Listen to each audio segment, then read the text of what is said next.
This song kind of reminds me of like when you're in line for Spaceship Earth, I think, or no, for Space Mountain, I think it is. Doesn't the line for Space Mountain kind of play music like this? I love it. It was actually made by a HelloGreedo viewer. Unfortunately, I'm blanking on his name. That's embarrassing. I'll see you guys in 1 minute and 7 seconds.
Good morning, or afternoon, or evening, or middle of the night, wherever you are on this big, beautiful marble. Welcome, guys. For me, it is 10... What even time is it? It is 10:54 in the morning. My wife right now, she's off work. She took off work. She's getting her hair cut. My daughter is in kindergarten. I just packed my bag for a little out-of-town trip we're doing to Austin, Texas. And I figured instead of bumming around the house, I would hop on here and allow you guys to keep me company. Is that cool? I got about 3.5 to 4 hours of sleep last night. I took today off, so I didn't work yesterday. I'm not working today. So my lack of sleep was not because of job-related reasons. It was because of kid-related reasons. She woke up, we went to bed at like midnight because we watched a movie. And then my daughter woke up at about 1:30 in the morning. When she woke up, I was not able to get back to sleep. Had a lot on my mind. For whatever reason, I went up to get her because we have a 2-story house, and I went upstairs to get my daughter when she started yelling for us. And I went upstairs and I looked over at where our little our cat used to lay, the cat that we said goodbye to a few days ago. And I looked over and it really hit me in the middle of the night. And then I laid back in bed after I got her, and I just couldn't get back to sleep. So I stayed up until about 4 in the morning, hopped on my Xbox.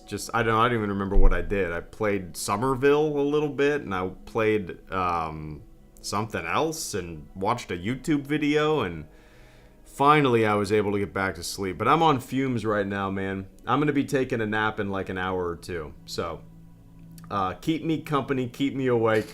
I will appreciate. I feel like I'm always dragging ass on these things these days. I don't get much sleep, but anyway, welcome, guys. Weed, thank you so much for the first super chat and channel support. I almost missed that. I didn't hear the notification, and it's almost off of my screen. That would have been a bummer. I would have seen it eventually. But Weed, thank you so much for the first super chat and channel support of this live stream. Weed says, I think I want to be a firefighter now as well. Thank you for the inspiration. That is great. I will tell you that it is a really great and fun job. The camaraderie is, I was in the military, and the camaraderie here is, in my opinion, I'm sure it depends on what you did in the service, but like the camaraderie where I'm at is light years better and deeper than what I experienced. Maybe that's just because it's fresh in my mind and new, and I'm in it right now. But it's... How old are you, Weed? I wish I would have done this 10, 11 years ago, but I just did it 2 years ago. I started this career, and I'm very grateful and glad that I made the decision. It's a tough job. 95, 99% of what you do is medical. And I don't know where it's like where you live, but in Florida, in order to be a firefighter, you have to be also a nationally registered EMT. So, the EMT portion of, what it takes to get on this job, for me was difficult because, it's a world that I'm not familiar with. I knew nothing about medical stuff coming into this. The schooling, while it wasn't that long, it wasn't all that difficult, but it required more focus and studying than I had ever done in my entire life. Every single night I was in the books for multiple hours, studying for exams, studying for practicals. You just put up with it. You do it for, how long was it? Like 5 or 6 months? I can't remember. And then you move on to the Fire Academy. And in the Fire Academy, that was easy because it's all physical. It's the Fire Academy, at least my experience was climbing ladders, throwing ladders, putting out fires, doing a lot of physical stuff, putting on like 80 pounds of gear and going up and down flights of stairs. It was kind of just a physical test. A lot of it was. And you live in Florida as well. Well, there you go. So what I would recommend, and I would say that, what I would recommend is what I did. I've always been a runner. And like in the past 4 years, I've taken it very serious. And to me, the most important part about the Fire Academy and being in the fire service and a career firefighter is cardio. I know everybody I do weights too, but the thing that I primarily focus on is cardio. Because when you're on a fire, when you're on a scene, if you have impeccable cardio, then you can outwork anybody else on the fire ground. You won't get gassed. You'll go through a bottle and then you'll just be like, hey, swap a bottle, and you'll go right back in.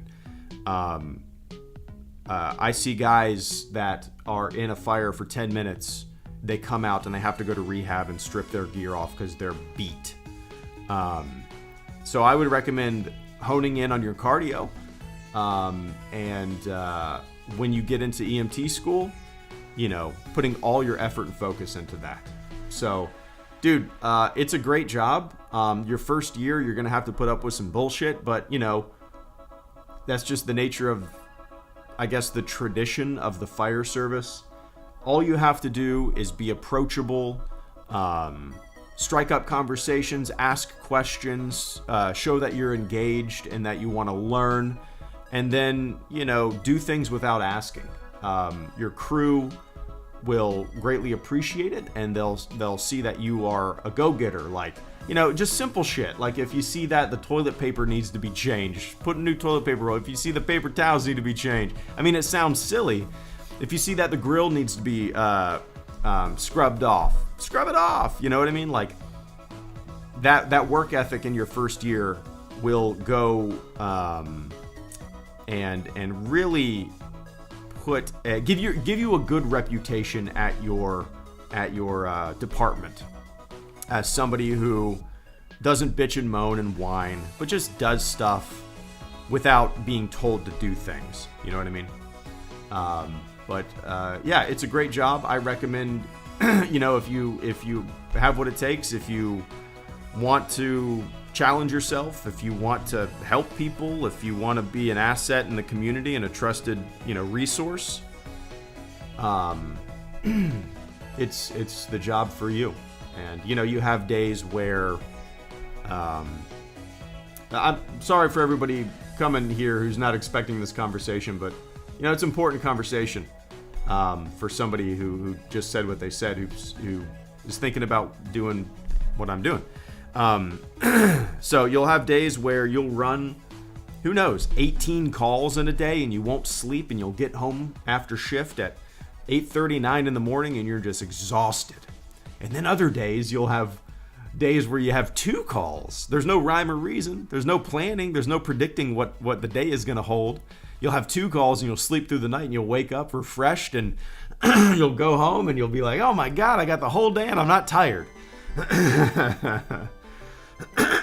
But yeah, it's a great job. And if you have any questions, since we both live in Florida, I'm all ears. I'll keep an eye on the chat. But cheers, weed. Yeah, get your EMT. Go to the Fire Academy. A lot of places, I don't think you're allowed to go to the Fire Academy until you get your your national EMT certification. At least that's what it was for me.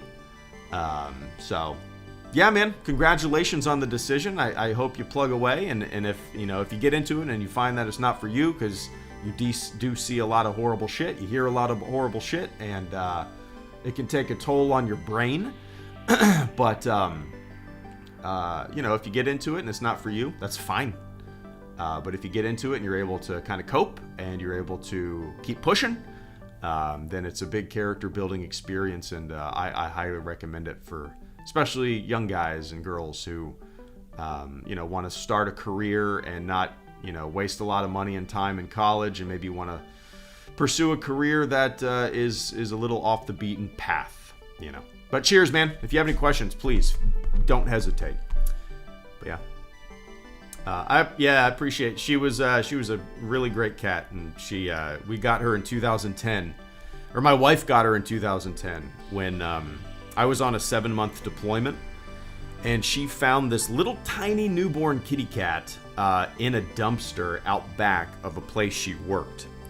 And she brought this cat home, and she emailed me. I was on the ship at the time, and she emailed me saying basically, hey, I found this cat. Hey, we got a new cat. And, I was completely fine with it, whatever. I was gone. She needed a little kitty cat, So, but yeah, unfortunately, a couple months ago, the vet took out a major mass on her chest that was on her mammary glands. And she had this really horrible, fast, aggressive, basically feline form of breast cancer, like the feline equivalent of breast cancer. And it just ate her up, man, over the past couple months. She was fine, and then maybe about 2 weeks ago, she started going downhill, and then we made the decision. And it replays in my mind. I'm just glad I was able to face-to-face look at her as she left the planet, And just said, bye, Mags, bye. I'm choking up about it right now. This fucking sucks, man. Everybody goes through it, right? All right. What is your favorite theme park attraction? Unknown Cars Fan 95. Of all time, that's really hard to say. I mean, growing up, it was always Space Mountain. It was always Space Mountain. I haven't ridden Space Mountain in a long time. Not since my daughter was born. Just because she can't ride it yet. And so it's probably been 5, 6, 7 years since I've ridden it. But these days, man, my favorite ride is the Mickey Mini roller coaster at Hollywood Studios. It's kind of uses the same technology as Rise of the Resistance, like a trackless cart. I don't know how it works, but dude, it is a fun ride. It is a really fun ride. So right now, that's my favorite attraction at a park. Yeah. I would say back in the day, growing up, it was always Splash Mountain and Space Mountain were my favorite ones. I'm excited to see what they do with Splash Mountain. I think Magic Kingdom, yeah, Runaway Railway. Thank you. That's what it's called, Josh. Runaway. But I think Magic Kingdom as a whole needs a massive upgrade and facelift. Massive. That park to me is so outdated. I mean, yeah, there's a lot of nostalgia there. There's a lot of history there. There's a lot of things that have been there forever. But, you know, they're working on it. They got Tron now, which I have not been on. But like the Tomorrowland, for example, like, yeah, it was cool as a kid. Maybe it's cool for kids nowadays, but like the world of the future is it's so run down. And I mean, you know, there's not much, at least like give it a facelift as you walk into Tomorrowland. It just, I don't know. Anyway, yeah, they're all great. Rise of the Resistance is great. Troy Pirates is great. Caretaker for sure. But yeah, Magic Kingdom needs a massive facelift and overhaul. Big time. Every time I go there, I'm like, yeah, I love it, but golly, it needs some upgrading. Like, you go to Hollywood Studios, and they've invested so much new stuff. Toy Story Land and Galaxy's Edge and, you know, Mini Mickey Railway, that Runaway Railway ride. And you know, and there's still things that have been there forever. But, like, you can tell that they're putting a lot more thought into advancing this park, at least on the face value. That they're putting a lot more time and effort into advancing this park, which they needed to do. I mean, like, MGM Studios back in the day, I mean, it was fun, but I don't know. It's nothing like it was today. Or is today, rather. But anyway.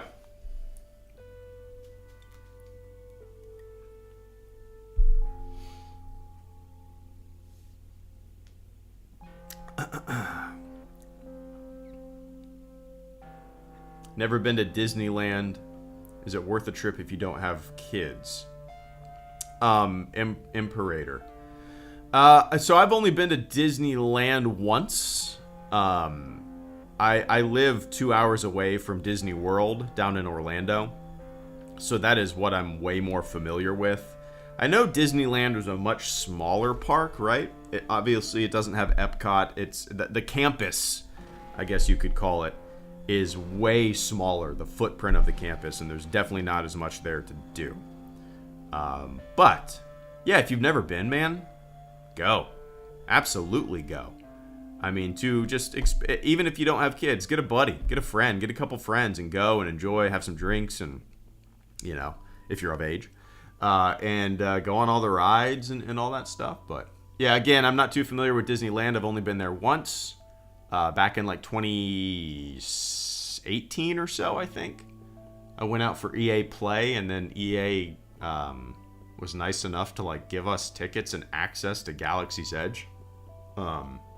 Still mind-blowing. I don't think that'll ever happen again because I'm not as active as I used to be. Which is fine. I like whatever. I was very lucky to be a part of that experience. Yeah, it was cool. It was cool to kind of, you know, I've been going to Disney World my entire life. And the first time I ever went to Disneyland, it was kind of neat to see, you know, what each park had, comparing each park, the differences, the similarities and stuff like that. But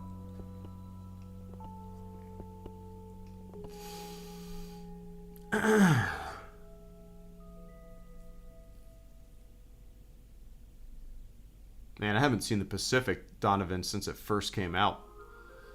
They're coming out with the, what is it, Masters of the Air soon, right? Well, soon is a relative term. I don't know when that's coming out, but...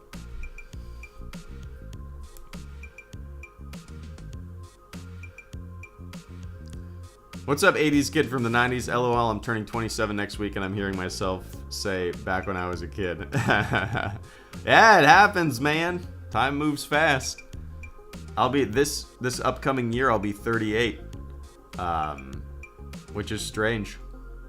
but I feel better than I ever have my entire life. Age is just a number, man. Better health, better mentally, better position in life than I was back then, for sure. I guess you just get older, you learn some things, and you buckle down, right?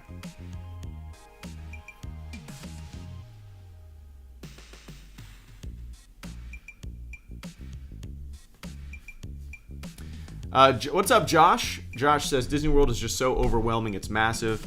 It's a whole ass city within Florida, so if you don't live there, it's a lot to try and see all the parks, but it is worth it. I can absolutely understand that. Again, I only live 2 hours. I've lived 2 hours away from Disney World since I was 13 years old, so 24 years ago. Before that, I lived in Atlanta. Still, not that far, right? So I'm used to it. I kind of know. I don't need to look at maps. I know the lay of the land. I know when things open. I know kind of where we want to eat. I know the ropes. But I could completely understand coming from another country or another part of our country, the United States.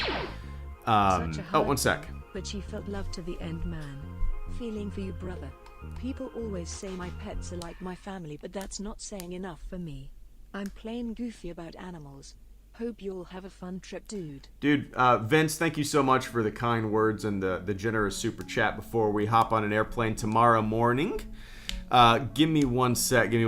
But yeah, Disney World, I can completely understand how it's super overwhelming. Various parks, and especially nowadays with so much digital stuff. Maybe I'm still not really used to it. It's gotten a little better since a lot of the pandemic restrictions were kind of pulled away, but they used to only do virtual like food ordering, and so it got a little confusing with all like the Genie Pass and shit like that, which I don't think exists anymore. But yeah, I can completely see how it would for sure be confusing.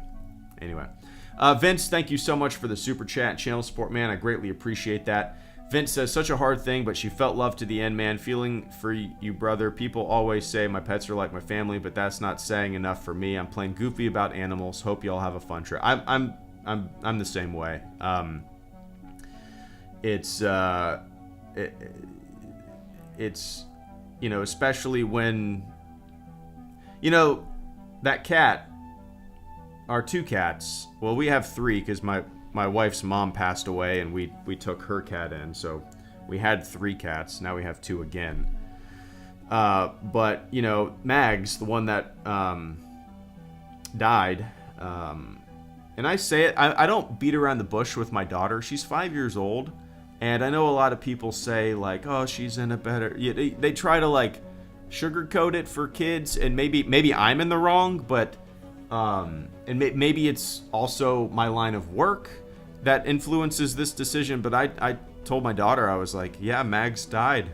And she had some questions, but she didn't poke and prod about it as much as I kind of expected.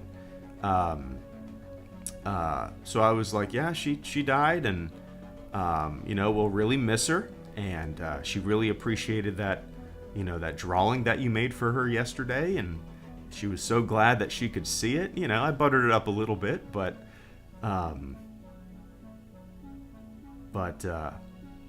yeah, it was rough. Luckily, I don't want to go into specifics, but like the vet had a really nice setup. We weren't in some sterile room. We were actually. Well, I think if I give anything away, it'll probably give away where we're at. But it was as nice as it could have been. I'll say that. But dude, I missed her. It's weird. I mean, it's not weird, but I miss her. Like, she used to just burrow in between my legs when we went to bed, and she would just like sit on my lap and stare at me and go, meow. She had the cutest little meow. She was a cool cat. She was a really cool and unique cat. And everybody thinks that about their pets and their kids and everything. But yeah, she was a really cool and unique cat. But Yeah, man. I appreciate that. I couldn't sleep last night because of it. My daughter woke up. We went to bed at like midnight. Probably fell asleep at like 12:30. My daughter woke up at 1:30. I went and got her out of bed. And then I laid there because in order to get to my daughter's room, you go upstairs and I passed by where Mags used to lay. She had her favorite little spot upstairs and passed by it every time my daughter woke up in the middle of the night. I'd go get her and I'd say, "Hey, Mags." And she wasn't there. And this was the first time that's happened. And then I couldn't sleep. I went back to bed at like 4 in the morning. And I had to wake up at 7 to get my daughter ready for school. And even this morning, you know, I used to give our cats wet food, cans of wet food. And I'd be like, you know, I'd say all the cats' names, 3 cat names. And it would end with Mags. And I said it, I'm always going to say it like that. I would say, you know, da-da-da-da-da, Mags, you want good food? And they would all come running. And I said it the way I said. I started crying this morning, you know. Fucking sucks. But anyway, Vince, I appreciate that. I'm looking forward to our trip, getting away a little bit. It's just me and my wife. We're going to Austin. I've never been. She's never been. We're going to be there for like 48 hours. It's going to be a whirlwind of a trip. We just fucking decided not too long ago, hey, we've never been to Austin and one of our favorite musicians is playing there. Let's go. So we got, my wife is really good at planning trips. I'm really bad at planning trips. She makes a whole itinerary, you know, down to the hour, I would say. She leaves a lot of room for exploring, but if it wasn't for her, I would just be aimlessly walking around the city and wasting time. So we got barbecue joints planned out. We got breakfast taco places planned out. We got places with great Bloody Marys, according to Yelp. We got breweries to hit. We got bats to see. Apparently there's like a bunch of bats that live under a bridge in Austin, Texas. And at sunset, like literally millions of bats will start flying out from under the bridge. Apparently it's an amazing sight. So yeah, I'm looking forward to it, man. We got a lot of shit planned in 48 hours, and we're going to cram it all in. So, ready for it. Get out of here for a bit. But anyway, cheers, Vince. I appreciate it. I plan the shit out of trips, but when I get there, I'm overwhelmed and do only about a quarter of the stuff. Yeah. I'm similar. I get overwhelmed in the planning stage. Like, I just start looking at places and I'm like, oh, that looks cool. Oh, the food looks good. I'll put that on the list. And before I know it, I got 15 places I want to go and I only got like 12 hours to be there.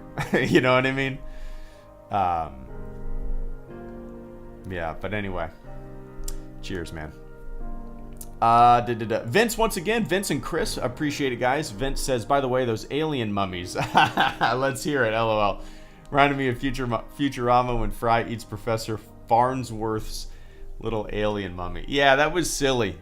So much of this shit is silly. I've said this before. I'm a deep skeptic with all this stuff. I mean, most of it, UFOs always live on the fringe of our best cameras, right? It's just kind of funny to me until there's concrete evidence, and hearsay is not concrete evidence. I know people are like going crazy about it, but a lot of this shit is probably explainable, and generally the most simple explanation is the truest, and I firmly believe that there's life elsewhere. The universe is infinite, and there's 200 to 400 billion stars in our Milky Way galaxy, each with probably we're discovering most star systems have planets around them. And there's like 1 trillion galaxies in the observable universe, each with hundreds of billions of stars and an incalculable amount of planets. So to suggest that we're the only life in this big, broad universe that we can't even comprehend, I think is very silly. But have they visited us in our little patch, our little island in the cosmos? I'm a big skeptic when it comes to that. But yeah, those mummies were so stupid. It was funny, like people were excited for it, and then when it happened, a bunch of like the biggest purveyors, the people who are kind of front and center in this UFO, this modern UFO thing, all like took a step back and like denounced it. So like it was too goofy for them. It's just funny. Anyway, I appreciate that, Vince. Cheers, man. Chris and Jedi Master Troy, thank you so much. Chris says, hope you have a good day. You're one of my biggest inspiration when creating content. I've also considered firefighting because of you.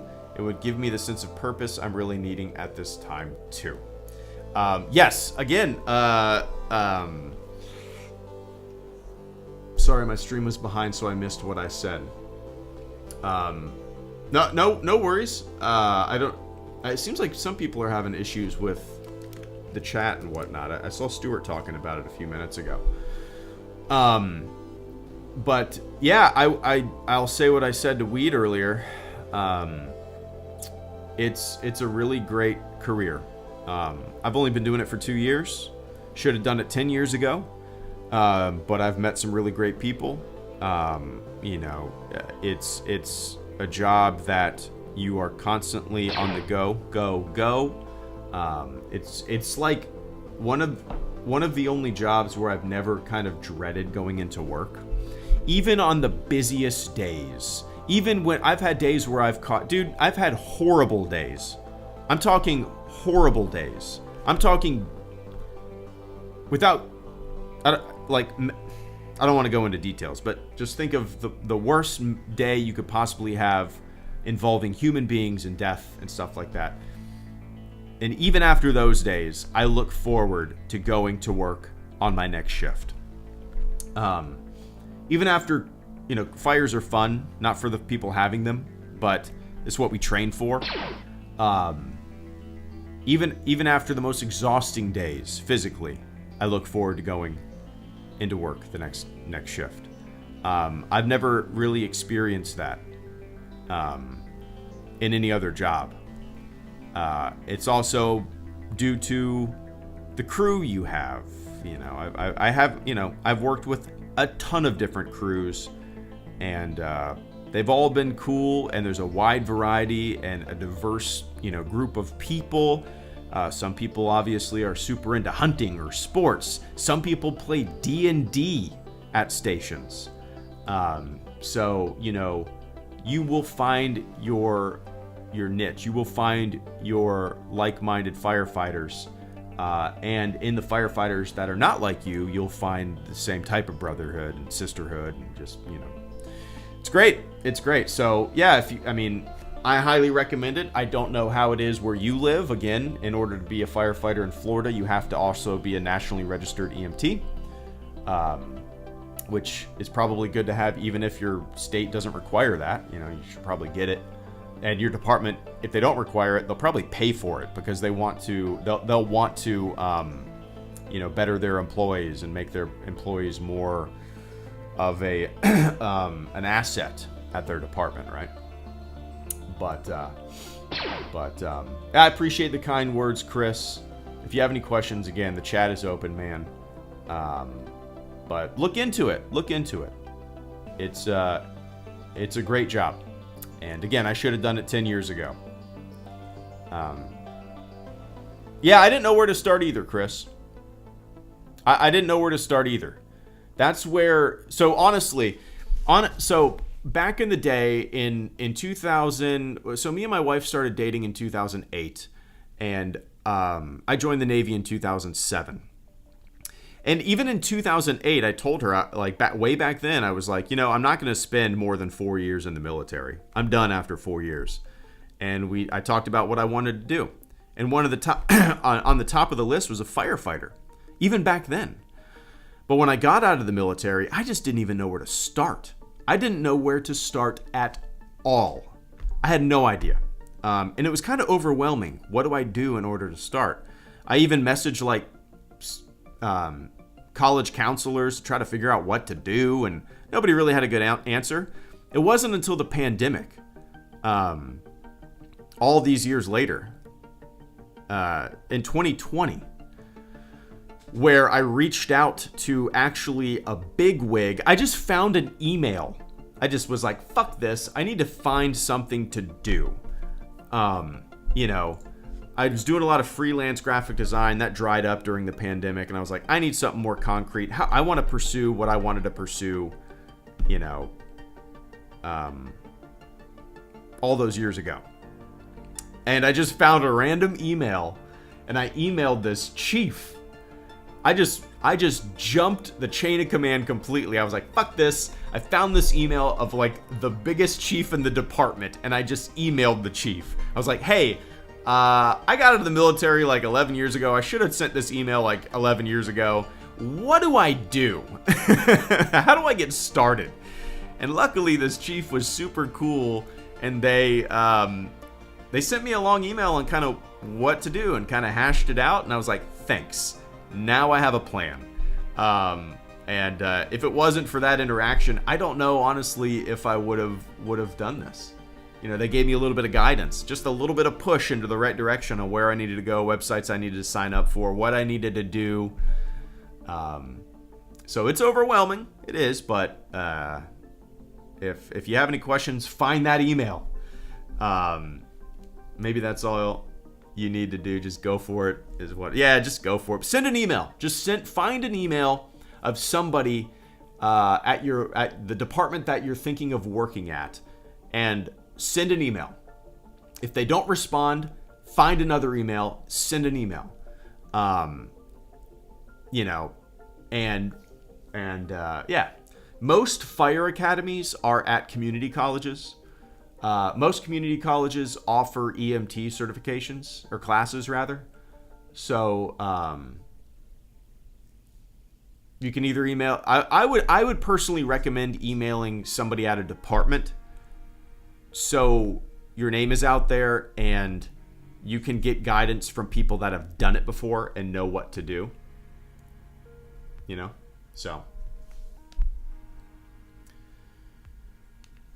But yeah. Anyway, I appreciate that, Chris. Best of luck. And again, if you have any questions, or feel free. It's great. It's a great job. And you can also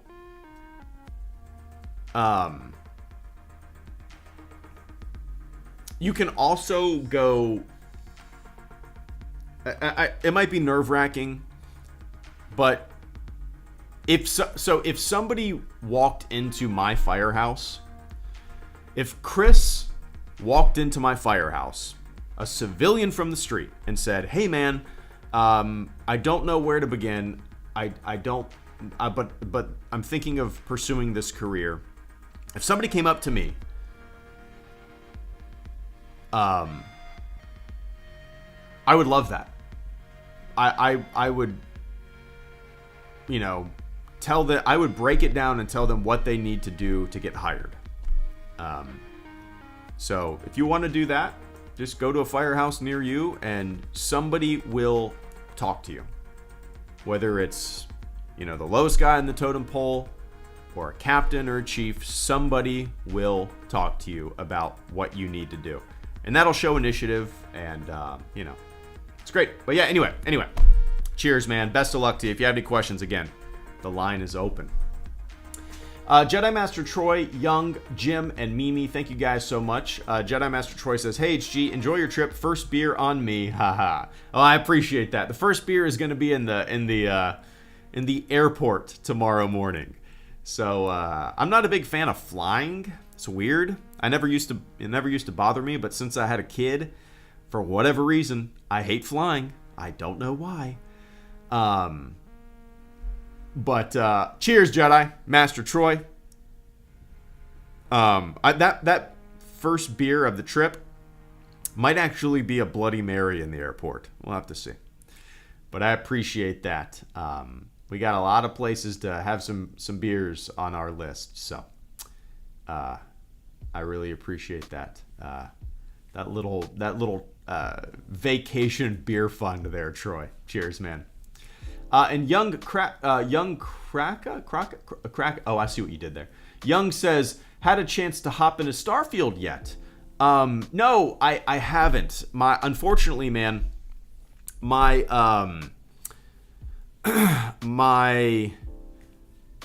my computer can't handle it.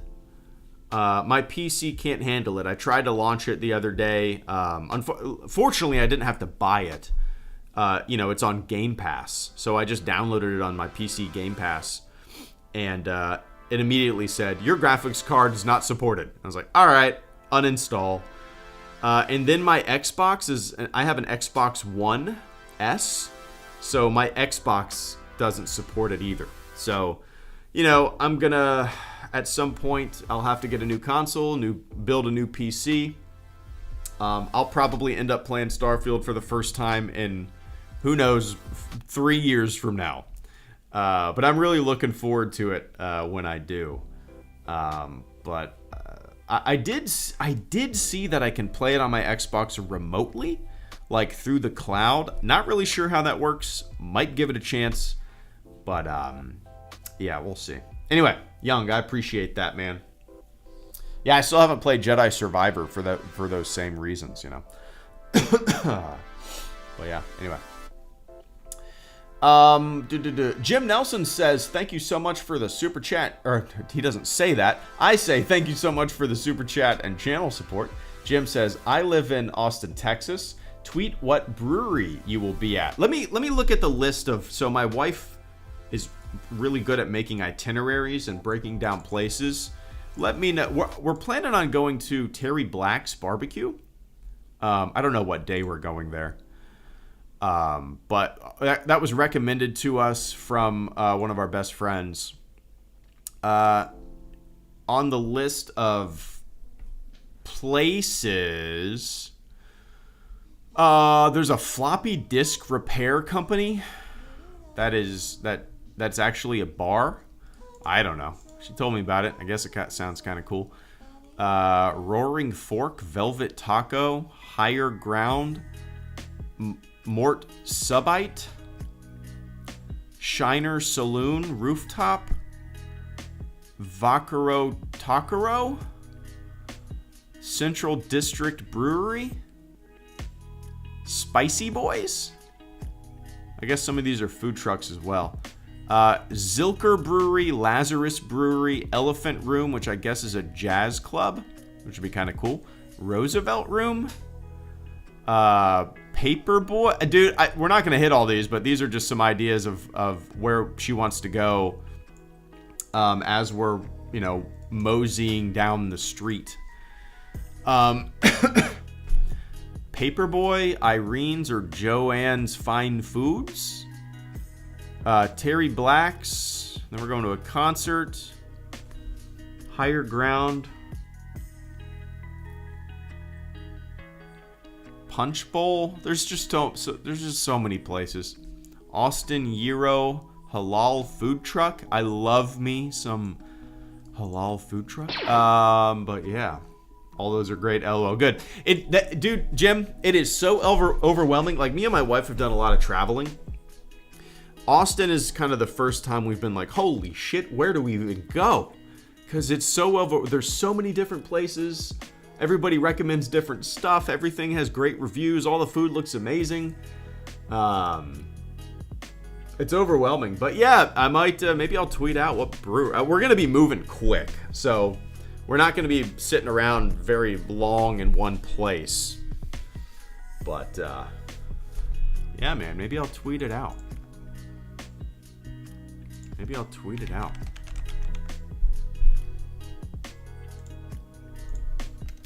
But I appreciate that, man. Terry Black's is so damn good. I'm super excited for it. I want to get a big beef rib. It's like $40. Hey, spare no expense. We've never been. Whatever, right? But I appreciate that, Jim.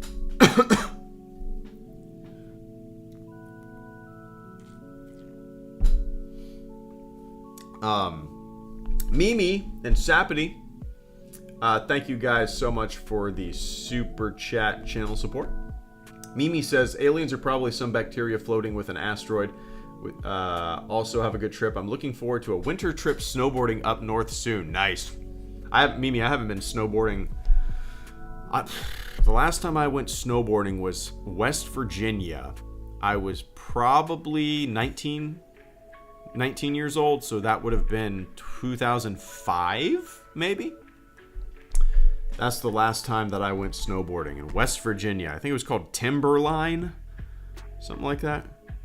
I went with a couple buddies, and it was a good time. That was the first and only time I've ever snowboarded. I had fun. It was good. I'd like to do it again. That'd be a fun trip with the family, for sure. But yeah, Mimi, I would, we got nothing yet, but I would be willing to bet, again, this infinite universe that we are a part of. And in our Milky Way galaxy, there's, 200 to 400 billion stars, 200 to 400 billion suns. And every day it seems like we're discovering more and more planets around those stars. It seems like every star system has planets, right? And you look outside of our galaxy, and there are 1 trillion galaxies in the observable universe, each with hundreds of billions or trillions of stars. And the idea that we're it is silly. And if I had to guess, maybe not intelligent life, maybe not sentient life, maybe that's a extreme rarity. Who knows? But I would be willing to bet that the universe is teeming with bacterial life. Maybe it takes a lot for it to evolve and become, sentient. Who knows? But I would be willing to bet that throughout the universe, if you lift up a rock, you do a soil sample, you would find stuff. I bet it's very. I would be willing to bet that it's very abundant. Now, what does that mean? Very abundant. It's kind of a relative term, right? Very abundant. Is that one in every galaxy? Maybe. Is that one in every solar system? Who knows? Very abundant. What does that mean? I'm not saying it's going to be. I'm not saying there's any life on, like, the moons of Jupiter. I'm not saying that there's life, on the moon, right? Bacterial life, even. But even if it's one in every galaxy, well, there's 1 trillion galaxies in the observable universe, so there would be 1 trillion examples of life in the universe. That's a lot, Even if it's that relatively. Some people might consider that rare, but that's still a lot. I don't know. It's interesting to think about. It makes your brain hurt, and there's no telling. But I really hope that in my lifetime we find something. Not even something from SETI. Hey, how you doing? Not something like that. Just I would be satisfied with some bacterial life. Elsewhere, But yeah. Anyway, cheers, Mimi. I appreciate that. Sapity, thank you so much for coming in with the final super chat. Never mind, Vince with the final super chat and channel support. But Sapity says, crazy topic here, but here it goes. Seeing how true crime podcasts and documentaries are massively popular at the moment, is there any particular crime case, American or elsewhere, that holds your interest? Oh, interesting. No. Sapity, that kind of stuff,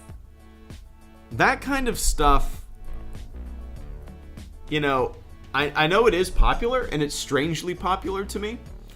Not to me. I'm not interested in it. Like, I don't get into the true crime stuff. I know there's like TV channels devoted to that. There's probably YouTube channels and a ton of podcasts devoted to that. But for me, like, I have zero interest in watching or listening to that kind of stuff. Like, hearing about human suffering and scumbags and the worst of the worst. I don't know why. I don't have it. Maybe it's, I see that kind of shit in real life. But I have zero desire to, like, follow a true crime story at all. Now, Only Murders in the Building is great. That's a great show. But no, when it comes to, like, following that kind of stuff, Sapity, I really have zero desire. I have listened to a few on road trips with my wife, just because she is way more interested in that kind of stuff than I am. So I've listened to like the first season of what is that? What, Serial? Yeah, Serial. That's what it's called. Then I watched like that one about the father and son. I can't remember what it was called. Where the son, I don't know. I really don't know. But I don't get into it at all, Sapity. Now, and it's kind of like interesting to me how, there's always a narrative to tell. There's a side of a story to tell. The innocent projects out there are great. But, when somebody listens to a true crime podcast or something like that, they are hearing what the creators of the podcast want them to hear. And people sometimes have a propensity to turn themselves into experts on the case despite just listening to a podcast that somebody else made, right? I'm sure if you were to Google and look into things a little deeper than listening or watching some true crime thing, there would be a boatload of evidence in the opposite direction than what is presented in that podcast, So that's where my brain goes whenever I listen to this kind of stuff. I'm like, yeah, we're hearing this side of it. Maybe this is the true side. Maybe this is cut and dry. This person's innocent. This person, blah, blah, blah, blah, blah. But I kind of want to dive. If I'm going to take this serious, I'm going to dive into the other side. And I'm certainly not going to go on Twitter and like rant and rave about this person being innocent or guilty or whatever. You know what I mean? I don't know. That's just me. But long story short, Sapity, I don't get into it at all. I choose not to kind of pay attention and focus to that on that stuff. But anyway, I appreciate that, man. Cheers. And Vince, thank you so much for coming in with the final super chat and channel support of this stream.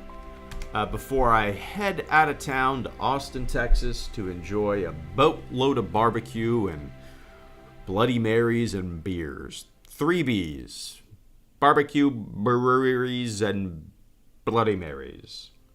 Vince says, Chris Nolan, I must have this $500,000 IMAX camera to film people talking in rooms. Garrett Edwards, yeah, I shot this on a Sony. The creator looks cool.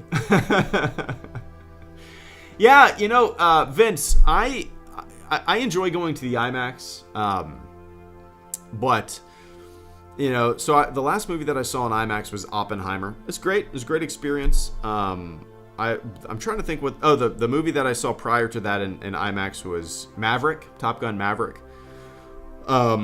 It's fun to see him in IMAX, but to tell you the truth, man, there's a movie theater that was built not too far from us. It's a Cinemark, I think.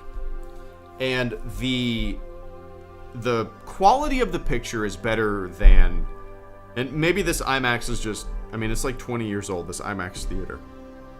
But I feel like the picture is better at this new theater. I feel like the sound is better at this new theater. The chairs are way more comfy in this new theater. They recline. I kind of am over the IMAX experience just because of like newer run-of-the-mill theaters that they're putting up, at least around me. I was actually kind of surprised that they built this movie theater. Like, I kind of figured there would never be another new movie theater built, but it was built a couple of years ago. I like the experience of going there way more than going to the IMAX theater. The pictures... I don't know. I feel like the aspect ratio is the same at this new theater. Maybe they take IMAX movies and they are able to, project them at the same aspect. I don't know. But I like the experience of going to the that new theater more than the IMAX. But yeah. Anyway, I appreciate that, Vince. Cheers, man. Yeah, the creator does look cool. I'm looking forward to seeing it. I probably won't end up seeing it in the movie theater, but we'll definitely watch it when it comes available on streaming. But yeah, man. All right. I'm hungry. I'm tired. I'm gonna go eat something. Then take a little nap because I got like 4 hours of sleep last night. And then wait for my wife to get home. Go pick up my daughter from school. Finish packing our bags. My daughter has been really into putting on she calls them Taylor Swift dance parties. So we'll blast Taylor Swift on the speakers, and she'll like just it'll be like 30 minutes. She's just putting on a dance party, and she's singing along to all the songs. So it's fun. It's silly. I like it. And it's also nice because I get to sit down a little bit. But yeah, guys, thanks for hanging out. Thanks for the support. Thanks for the kind words. I can't wait to get out of here and go on a little trip to Austin, Texas. I'm going to take a bunch of pictures, so follow me on Instagram at official_HelloGreedo. Go follow me on Instagram if you don't already follow me on Instagram. So, all right, everybody. Enjoy the rest of your morning, your afternoon, your evening, wherever you are on planet Earth. And I will catch you all on the flip side. See ya!